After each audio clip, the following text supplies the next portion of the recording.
उद्धव ठाकरे यांनी वादळ वाऱ्याला घाबरून जालन्यात सभेला येणं टाळले. रतन आसाराम लांडगे अपक्ष उमेदवार. परमपूज्य डॉक्टर बाबासाहेब आंबेडकर यांनी सुद्धा त्यांचा मुलगा वारला असताना देखील बाबासाहेबांनी सभेला संबोधित केले होते. जे वादळ वाऱ्याला घाबरतात ते काय विकास करणार? लाखोच्या संख्येने जनसमुदाय उद्धव ठाकरे यांना ऐकण्यासाठी आला होता. उद्धव ठाकरे यांनी जालन्यात येणं टाळायला नको होते. आज दिनांक 10 मे वार शुक्रवार रोजी सायंकाळी 5 वाजता जालना येथे महाराष्ट्र राज्याचे माजी मुख्यमंत्री तथा शिवसेना पक्षप्रमुख उद्धव बाळासाहेब ठाकरे यांची महाविकास आघाडीचे जालना लोकसभेचे उमेदवार डॉक्टर कल्याणराव काळे यांच्या प्रचारासाठी भव्य सभेचे आयोजन करण्यात आले होते. मात्र अचानक वातावरणात बदल झाल्याने तसेच छत्रपती संभाजीनगर येथे जोरदार वादळी वाऱ्यासह पाऊस सुरू झाल्याने उद्धव ठाकरे यांना जालन्याला येणं रद्द करावे लागले, असे कार्यकर्त्यांच्या माध्यमातून मला माहिती मिळाली आहे. मात्र जे वादळ वाऱ्याला घाबरतात ते काय जालन्याचा विकास करणार? कारण त्यांना ऐकण्यासाठी आज जालना लोकसभा मतदारसंघातील लाखोच्या संख्येनं जनसमुदाय जालना येथे सभास्थळी हजर झाली होती. अक्षरशः संपूर्ण जालना शहरात ट्रॅफिक जाम झाली होती. मात्र या सर्वांचा विचार न करता उद्धव ठाकरे यांनी चक्क जालन्याच्या सभेला येणे टाळले आणि लाखोंच्या संख्येने उपस्थित असलेल्या नागरिकांवर त्यांनी सभास्थळी बसून ठेवण्याची वेळ आली. मात्र हे उद्धव ठाकरे यांनी चुकीचं केले आहे. कारण परमपूज्य डॉक्टर बाबासाहेब आंबेडकर हे एकदा सभेला संबोधित करत असताना त्यांच्या सहकार्याने येऊन सांगितले की बाबासाहेब, तुमच्या मुलाचे निधन झाले आहे.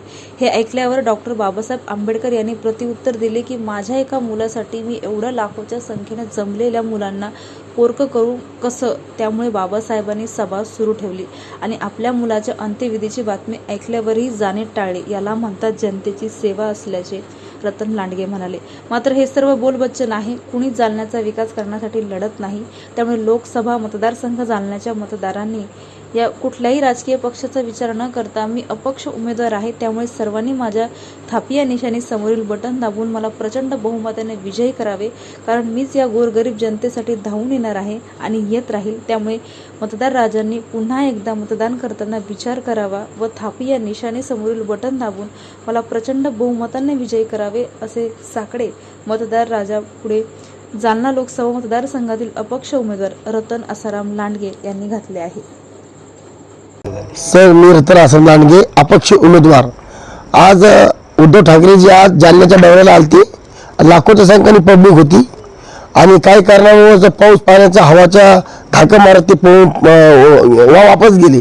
अशाच प्रकारे डॉक्टर बाबासाहेब आंबेडकर यांची मोठ्या लाखो करोडच्या सभेमध्ये ते भाषण देत होते आणि तेवढ्यामध्ये त्यांचा मुलगा वारला आणि एक त्यांचा पुढारी येऊन त्याला सांगितलं, डॉक्टर भीमराव आंबेडकर, तुमचा मुलगा वारला.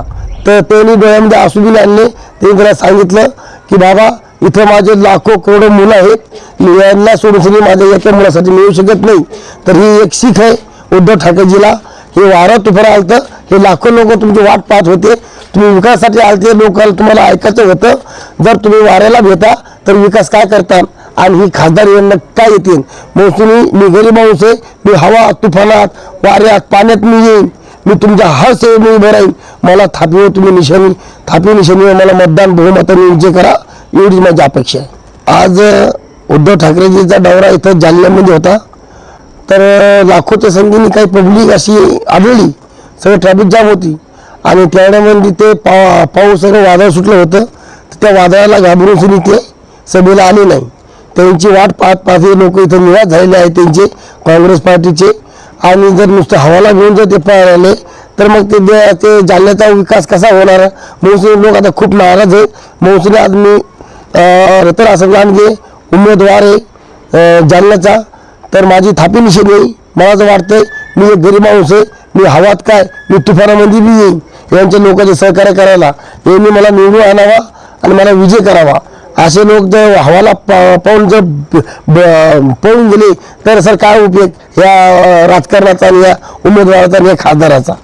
एवढं माझं बोलतो. मला मतदान टाकायचं लोकांनी मला निवडून आणा. जय हिंद, जय महाराष्ट्र.